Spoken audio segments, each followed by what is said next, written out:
বাঙালির পাকশালায় আপনাদের জানাই স্বাগত।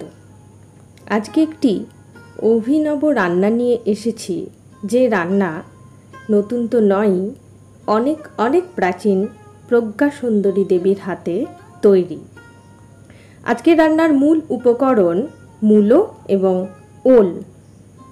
আশ্চর্য বিষয়, এই দুটি উপকরণ যে একসাথে মিলিয়ে একটা সুস্বাদু রান্না তৈরি করা সম্ভব, সেটা এই রেসিপিটির আগে আমার জানা ছিল না, এবং আমার বিশ্বাস আপনাদের অনেকেই এই রেসিপিটি আগে কখনো দেখেননি বা খাননি। আমিও কিন্তু আগে কখনো খাইনি।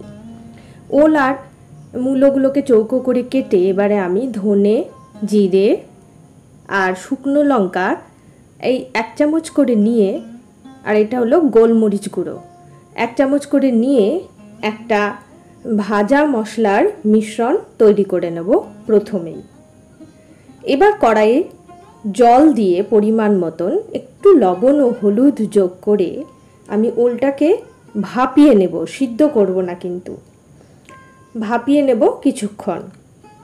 এটা হলো আমলকি কেটে রাখা ছিল বাড়িতে, সেই আমলকি 3-4টে টুকরো ভিজিয়ে আমি রেখে দিয়েছি।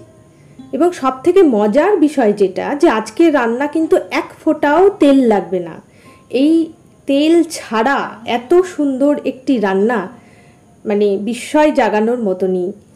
ওল যাতে গলা কুটকুট না করে, আমি তাই আগে যে ভাপানো জল ফেলে দিয়ে আবার জল ঢেলে মূলো এবং ওল এর সাথে একটু হলুদ আর একটু লবণ মিশিয়ে আমি ফুটিয়ে দিলাম।